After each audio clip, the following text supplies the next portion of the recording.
Good day, and thank you for standing by. Welcome to COHU's first quarter 2025 financial results call. At this time, all participants are in a listen-only mode.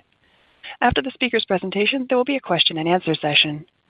To ask a question during the session, you'll need to press star 11 on your telephone. You will then hear an automated message advising your hand is raised. To withdraw your question, please press star 11 again. Please be advised that today's conference is being recorded. I would now like to hand the conference over to Jeff Jones, Chief Financial Officer. Please go ahead. Good afternoon, and welcome to our conference call to discuss COHU's first quarter 2025 results and second quarter 2025 outlook. I'm joined today by our President and CEO, Luis Müller. If you need a copy of our earnings release, you may access it from our website at cohu.com or by contacting COHU Investor Relations. There's also a slide presentation in conjunction with today's call that may be accessed on COHU's website in the Investor Relations section. Replays of this call will be available via the same page after the call concludes. Now to the safe harbor. During today's call, we will make forward-looking statements reflecting management's current expectations concerning COHU's future business. These statements are based on current information that we have assessed, but which by its nature is subject to rapid and even abrupt changes. We encourage you to review the forward-looking statement section of the slide presentation and the earnings release, as well as COHU's filings with the SEC, including the most recently filed Form 10-K and Form 10-Q. Our comments speak only as of today, May 1st, 2025, and COHU assumes no obligation to update these statements for developments occurring after this call. Finally, during this call, we will discuss certain non-GAAP financial measures. Please refer to our earnings release and slide presentation for reconciliations to the most comparable GAAP measures. Now I'd like to turn the call over to Luis Müller, COHU's President and CEO. Luis? Hello, and welcome to our quarterly earnings call. First quarter 2025 results were in line with guidance, with revenue approximately $97 million, in non-GAAP gross margin approximately 44%. As previously announced, we implemented a restructuring program in late February to reduce manufacturing and operating expenses through this year. This program includes some incremental manufacturing transfers to our Asia factories and related expense reductions in the U.S. and Europe. The majority of these will start benefiting the second quarter onwards.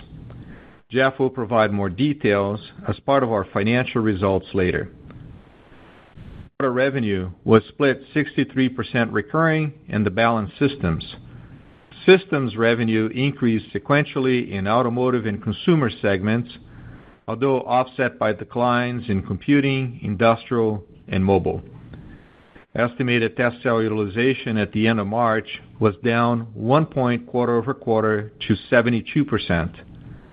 I won't comment further on utilization at this time, as we plan to implement changes going forward that we anticipate will increase accuracy when segmenting utilization by market. On a positive note, recurring orders increased 28% quarter over quarter, demonstrating the value of COHU's non-capital equipment revenue streams and indicating the possibility of utilization picking up in the coming quarters. Although COHU factories in Malaysia and the Philippines have been running below nominal capacity, we are starting to selectively add resources to support recent customer requests for fast turn-on kits and contactors. On the customer design wins, in the first quarter, we landed 3 new opportunities for our handlers, including a leading package and test subcontractor in China supporting the local automotive industry. We also won a selection with our Diamond X tester at a European fabless supplier of communications ICs. This Diamond X will ship for production to a test subcontractor in Asia. Additionally, we qualified and received the initial orders for COHU's power probe cards from a leading European semiconductor company testing silicon carbide IGBT products. On customer expansion, we received a repeat multi-unit order for HBM inspection systems in the first quarter, continuing to increase our penetration in the memory market. We're excited about this opportunity to reposition and expand our vision inspection technology aligned with the growing data center market. 2 customers expanded Diamond-X application in the quarter, one targeting RF IoT devices and the other gallium nitride high voltage device test. Several customers expanded the use of our contactors, notably with Cohu's Icon interface supporting tests of high-performance network switches. On the software front, this was our first quarter combining the recently acquired Tignis and Cohu's DI-Core predictive maintenance solutions. We have signed 3 new demonstration opportunities in the quarter to prove the value of our AI process monitoring platform, including with a front-end equipment company, a semiconductor materials supplier, and a U.S. Defense Military Research Group. The team has been asked to evaluate multiple applications for AI process monitoring in the back-end semiconductor manufacturing, which is an encouraging validation of our strategy to support and expand Cohu's own DI-Core solutions. We're optimistic about the business prospects of our design wins, pickup in recurring orders, and expansion into new market segments. The second quarter started with positive momentum from growing customer interest in our systems. And at this moment, we have not seen any meaningful change in customer buying patterns due to tariffs. Let me now turn it over to Jeff for further details on last quarter results and next quarter guidance. Jeff? Thanks, Luis. Before I walk through the Q1 results and Q2 guidance, please note that my comments that follow all refer to non-GAAP figures. Information about the non-GAAP financial measures, including the GAAP to non-GAAP reconciliations and other disclosures, are included in the accompanying earnings release and investor presentation, which are located on the investor page of our website. Now turning to the Q1 financial results. Revenue for the quarter was within guidance at $96.8 million. Recurring revenue, which is largely consumable driven and more stable than systems revenue, represented 63% of total revenue in Q1. During the first quarter, one customer in the automotive and industrial market accounted for more than 10% of sales. Q1 gross margin was 44.2% and in line with guidance. Operating expenses for Q1 were slightly lower than guidance at $48.6 million, driven by lower labor costs due to the initial restructuring actions announced in late February. Q1 interest income, net of interest expense, and a small foreign currency loss was $1.4 million. In Q1, we recorded a tax benefit of $3.6 million, yielding a non-GAAP net loss of approximately $800,000. Non-GAAP EPS for the first quarter was a 2-cent loss. Now moving to the balance sheet. Overall, cash and investments decreased by $61 million during Q1 to $201 million, due primarily to $35 million used to acquire Tignis, approximately $9 million used to repurchase 432,000 shares of Cohu common stock, and $10 million used in operations. From inception of our share repurchase plan through Q1 2025, we've repurchased approximately 4 million shares for approximately $117 million, leaving approximately $23 million available for us to repurchase additional shares in the future. Total debt increased in the first quarter by approximately $9 million due to a revolving credit facility used to finance the purchase of our Malacca, Malaysia facility. CapEx of $11 million in Q1 is driven primarily by the Malacca facility purchase of approximately $9 million. Overall, Cohu's balance sheet remains strong, supporting investment opportunities to expand our served markets and technology portfolio in line with our growth strategy and returning capital to shareholders through our share repurchase program. Now moving to our Q2 outlook. Recent increases in recurring revenue orders and HBM inspection systems are driving a 10% increase in revenue quarter over quarter. We're guiding Q2 revenue to be approximately $106 million, plus or minus $7 million. Second quarter gross margin is forecasted to be approximately 45%, benefiting from Cohu's differentiated products and our stable, high-margin recurring business, which adds resilience to profitability and provides consistent cash flow through industry cycles. Based on our internal analysis, we do not expect the recently announced tariffs will create a measurable and direct increase in cost of goods sold. Under Cohu's standard shipping terms, the customer is the importer of record and responsible for tariff costs, if any. Additionally, the Cohu supply chain and manufacturing operations are primarily Asia-based and shipping to Asia-based customer facilities, completing the product manufacturing and delivery cycle outside of the U.S. Looking back to 2024, with assumptions that U.S. suppliers are sourcing components and parts offshore, we estimate a possible tariff impact to 2024 cost of goods sold could have been approximately $3 million for the entire year. And lastly, our efforts to transition supply chain to minimize impacts of revised U.S. tariff scheme is ongoing.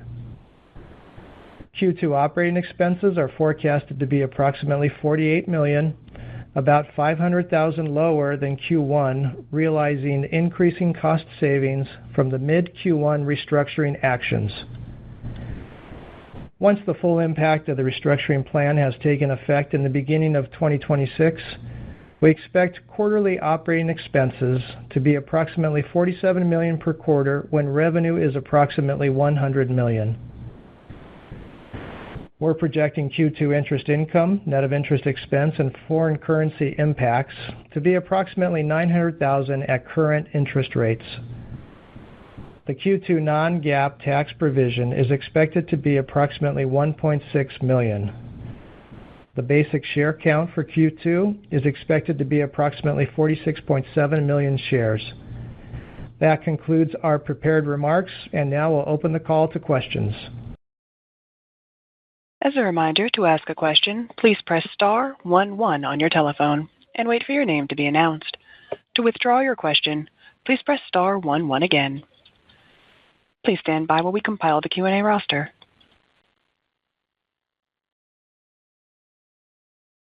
Our first question comes from Brian Chin with Stifel. Hi there. Good afternoon. Thanks for letting us ask a few questions. Maybe to start off with, when we look at the roughly $9 million revenue increase at the midpoint of the 2Q guidance, how much of that is improvement in recurring revenue versus the shipments for the HBM inspection? Yeah, it turns out it's about half and half. So half of that quarter-over-quarter increase, half systems, half recurring. Got it. And given the multi-unit order for inspection, does that increase the prior $7 million target for the full year? Does that give you more visibility shipping either in the mid-year, maybe even in the second half? And I understand that's mainly been sort of one lead customer. What's the potential, maybe not this year, but potential to add customers beyond your initial customer for that product and application? Hi, Brian. This is Luis. So we're projecting about $8 million of revenue in HBM this year. That's the best view we have at this time. And we have started discussions with a second customer, but it's still at this exploratory phase, so nothing concrete to put a number on. But we certainly expect that revenue to grow, going out to 2026. I just don't have a number to put on that at this time. Okay, great. Maybe one last question for me here. Some of your customers have been talking more favorably about maybe some inflection in their shipments. And the way this works, right? That that's one part of it, but then there's a matter of absorbing capacity and et cetera, in terms of actually materializing it into some maybe capacity equipment that's required from you guys. But You obviously made the commentary about some pickup in the recurring revenue. Can you maybe discuss how those things might connect a little bit and kind of what that would, if that suggests any sort of signals around maybe timing on when, you could start to see some improved backlog for maybe the equipment side of the business?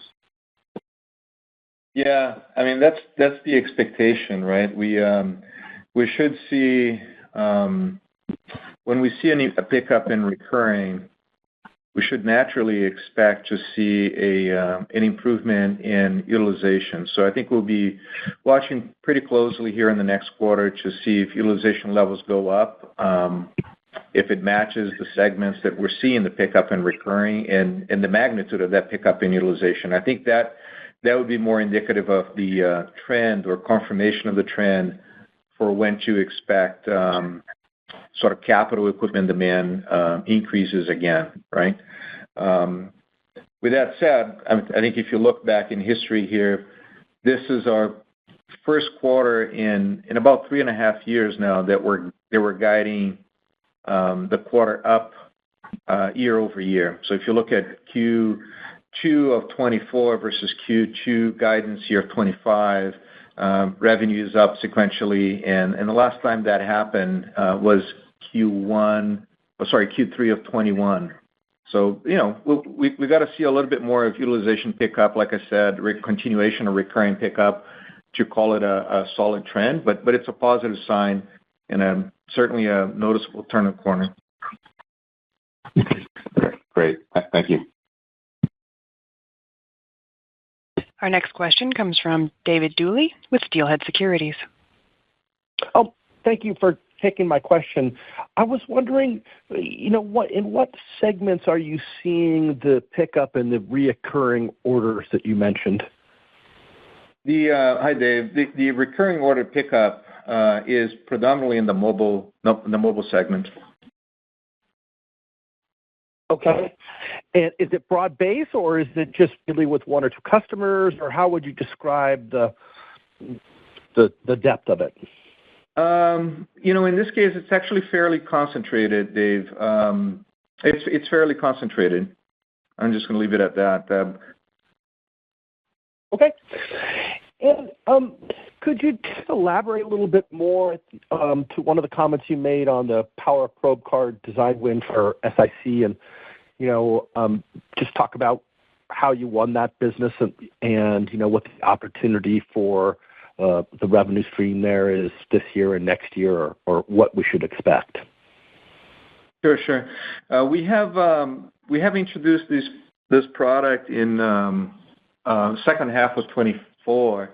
It's really aimed at very high voltage testing at probe, where you have the risk of creating an arc between probe tips.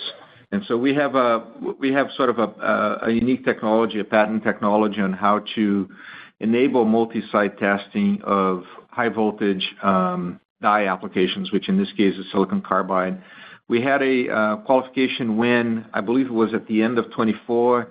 This is our second customer win, and there's a third customer that we have right behind this that we're working on at this time. Let me check here on the second part of your question. Hang on a second.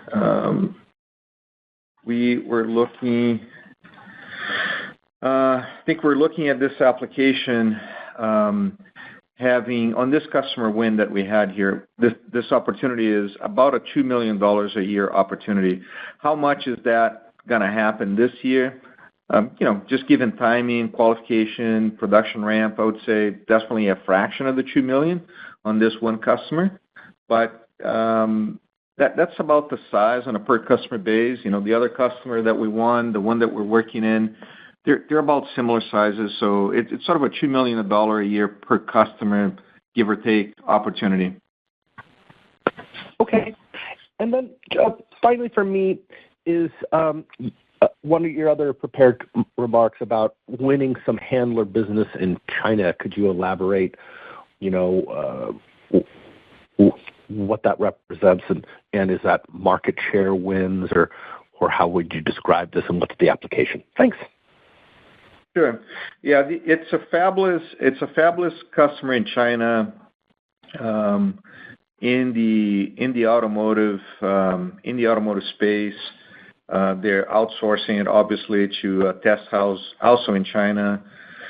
We have over time actually captured, a small number of startup fabless companies in China. This is viewed as small at this time.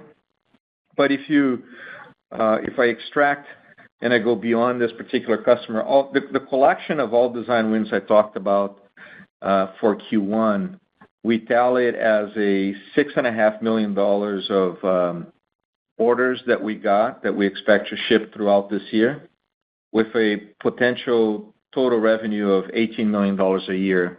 That's estimated. Obviously, that's not in-hand PO. The in-hand POs are the $6.5 million. And that's the collection of all design wins. This is not the China-specific customer that you have asked. All right. Thank you. Our next question comes from Craig Ellis with B. Riley Securities. Yeah, thanks for taking the question. Guys, congratulations on seeing the nice upturn in recurring orders.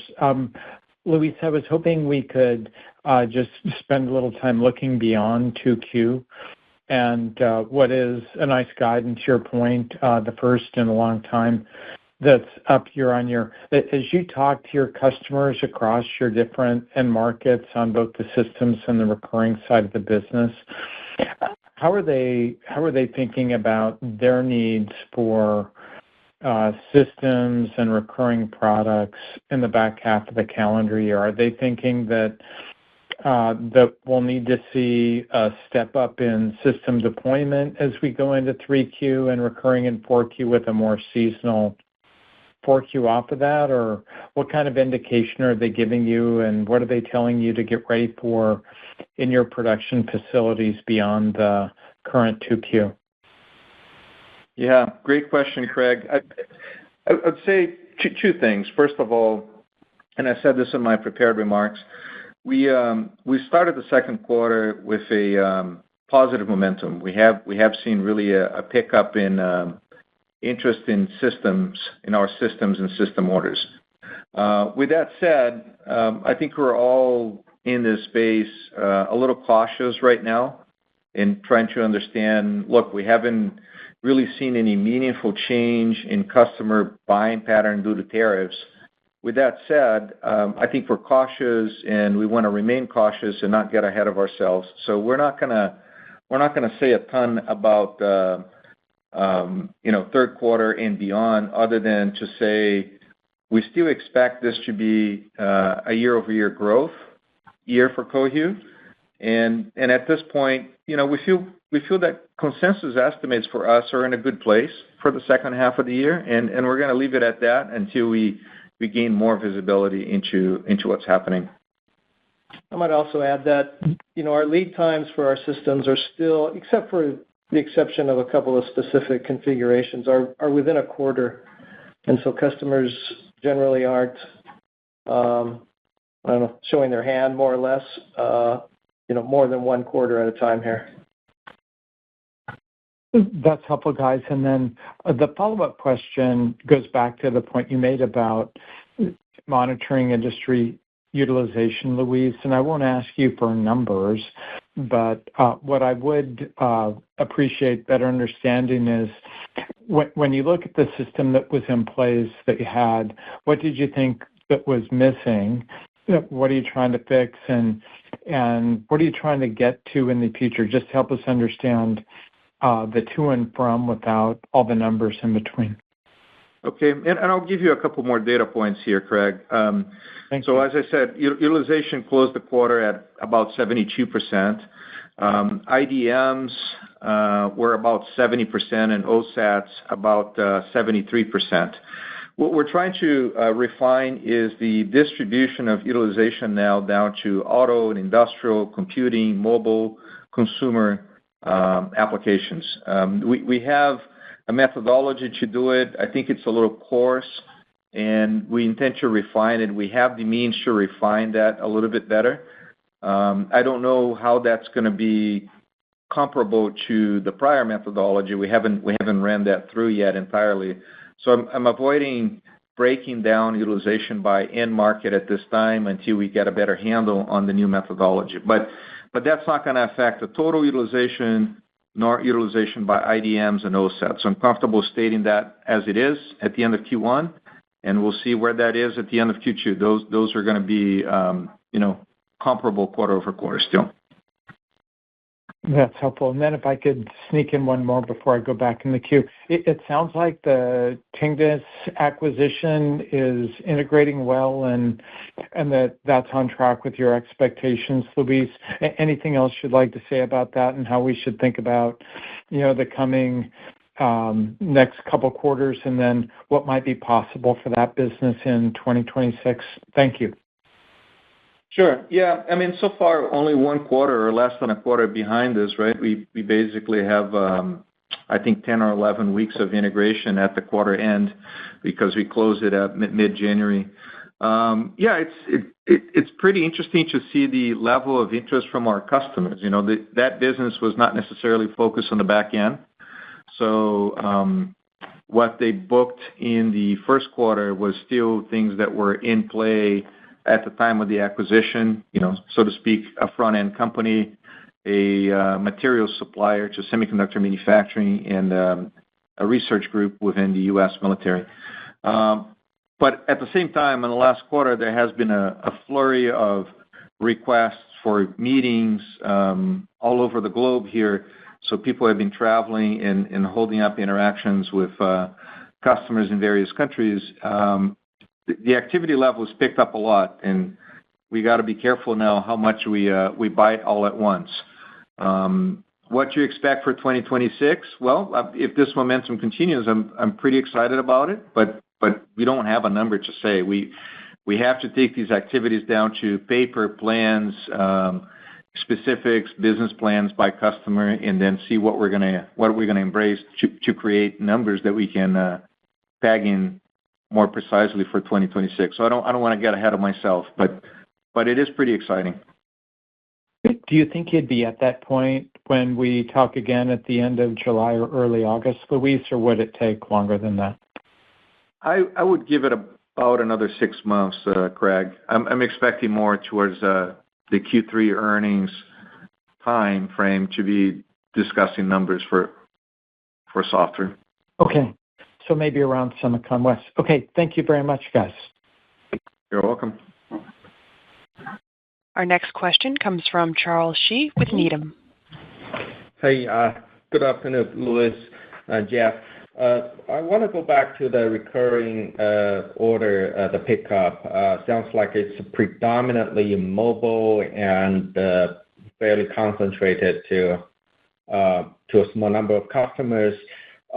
Want to ask you how you think about the sustainability of the recurring revenue or order going from here, and let's say going another few quarters. Because if I think if this were in a normal environment, we would definitely look at this as possibly a leading indicator of a very, very, very positive, maybe cyclical recovery for at least the mobile segment. But we're not quite in a kind of environment right now. There has been lots of debate on whether the demand is real or is it the tariff-related pull-ins. I know for you guys, as an equipment supplier, multiple degrees away from the end market, it's probably hard for you guys to really find evidence one way or the other. But want to get your thoughts on how do you think about the sustainability and what this actually means, and maybe more at a more micro level, what do you think this mobile customer is trying to do here? Thank you. Okay. Well, multiple answers or multiple questions here, Charles. The sustainability, right? In mobile, what I would expect here to happen is once we ship these recurring orders, that we would see a pickup in mobile market utilization quarter-over-quarter. That's my expectation. following that, I would expect an increase in system orders in mobile that would probably translate into revenue here in the coming quarters, say Q3 and beyond. That would be sort of a trend of sustainability in the mobile market. And I feel like that's actually quite doable. If you talk recurring more broadly, we would have to see the same happen across auto, industrial, consumer segments to be able to speak to the same trend. I don't see that quite yet, Charles. I see it more in mobile, and we have been talking here for the last couple quarters that we would expect mobile to be the leading market for us and the general volume market, followed by industrial, and then later on followed by automotive. Still believe that that's the sequence, and what we're seeing right now is in mobile.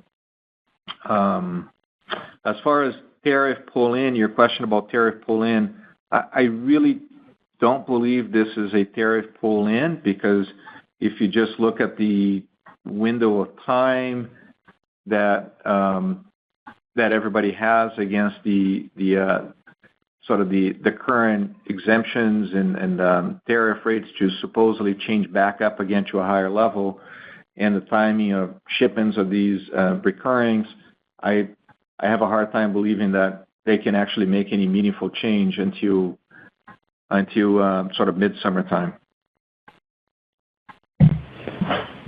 Got it. So it sounds like for other verticals, you have auto, industrial, consumer, computing, similar behavior hasn't really been seen by you guys so far. So maybe let me ask another from the other way.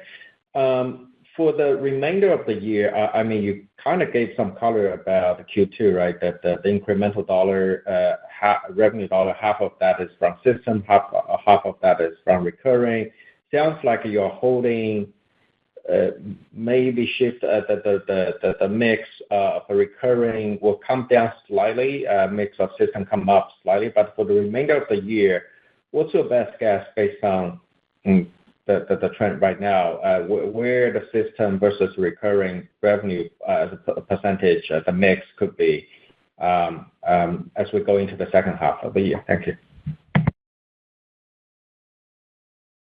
Yeah, at this point, hard to tell, but as we go into the second half of the year, it's likely to be close to the 60-40 relationship, where it's not too far from that today, 63-37, 63% being recurring.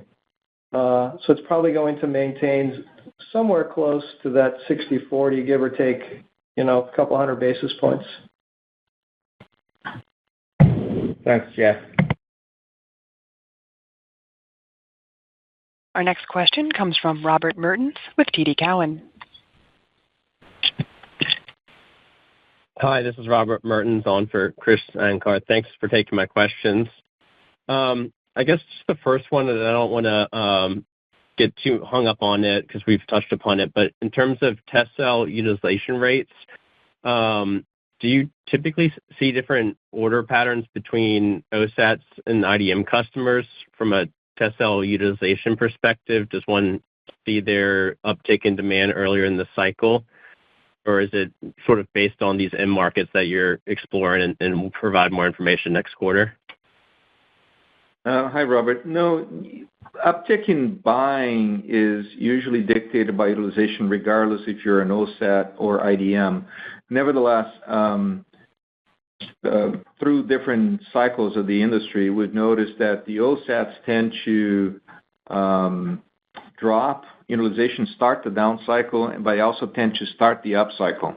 That's sort of the general observable trend of past cycles. So the OSATs tend to lead, and that's more because of the sort of the end market exposure that fabless companies are leveraging the OSATs versus the more traditional industrial automotives that have their own factories and tend to be the segments that lag both in a recovery as well as in a downside. Okay. Got it. That's helpful. And then automotive was up substantially in the March quarter after maybe a year or so of digestion. Just how should we think about the turnaround in that market? Are you expecting similar strength to continue in the June quarter, or really need to see mobility turn around and then auto might trail after that? Yeah, there's no hard set rule that mobile has to go first and then somebody second, somebody third. That's not a hard fast rule, but I still expect that to be the case here, where auto is going to trail. If you look at our customers, the large automotive semiconductor manufacturers, their earnings release, some have called the trough as Q3 of 24. Others just called the trough as being this past quarter, Q1 of 25. So there is a general theme here that they're calling somewhere between the last 3 quarters the trough of the cycle. So I would expect utilization to start creeping up, recurring orders should start picking up as well. The question is at what pace, right? Inventory levels have corrected, although some customers have had an increase still quarter-over-quarter in Q1 and talking about keeping that flat going over to the next quarter. So I think the auto space has turned the corner, but I don't know yet at what pace is going to recover. And I would bet at this moment slowly for now. So that's our expectation, at least for the next quarter or two. Okay, got it. Thank you. That's helpful. Appreciate it. Our next question comes from Christian Schwab with Craig-Hallum. Hey, this is Tyler Burmeister on behalf of Christian. Thanks for letting us ask a couple questions here. Maybe first on the restructuring, it looks like after the restructuring, we're kind of to a break even on a quarterly revenue run rate, in the low $100 million. I guess, the way you think about that, at these sort of levels, as we see recovery over time, what kind of revenue levels, can these sort of expense levels now support in a recovery situation?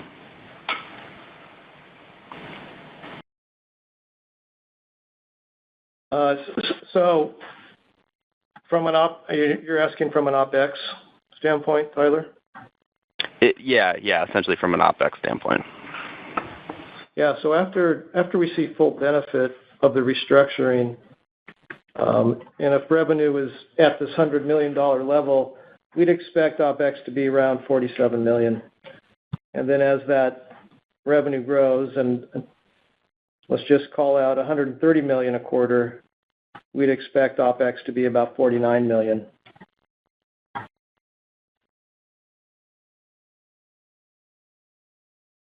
Okay. All right. Understood.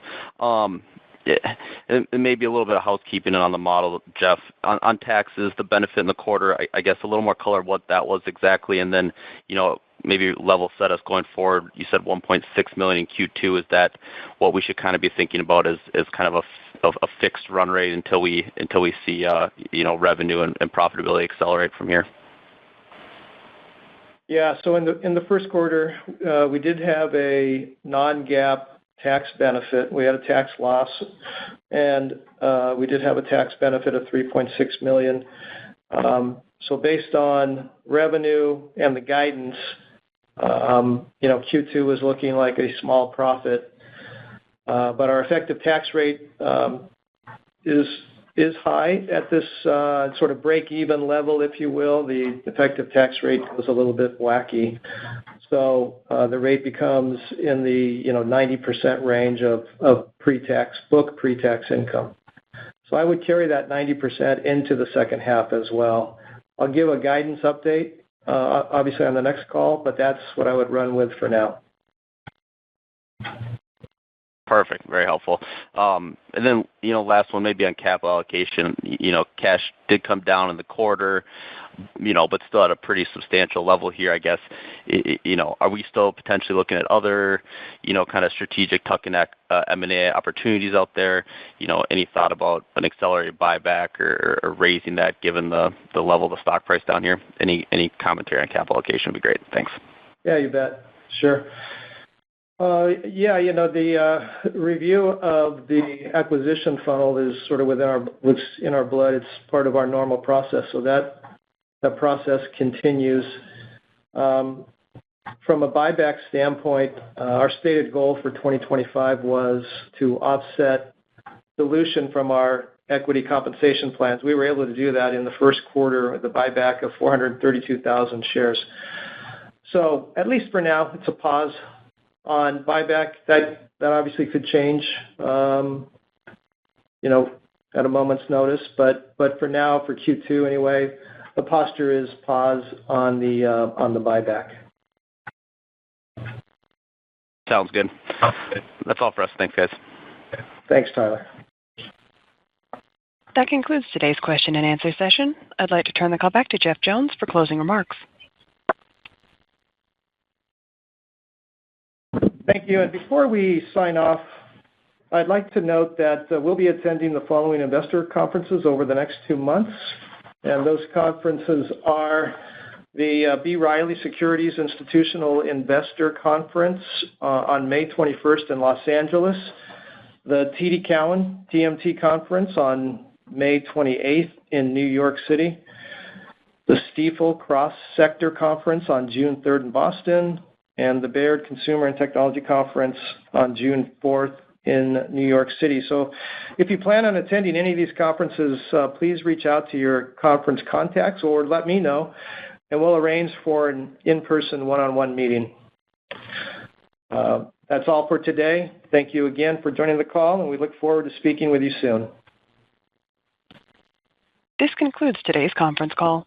Thank you for participating. You may now disconnect.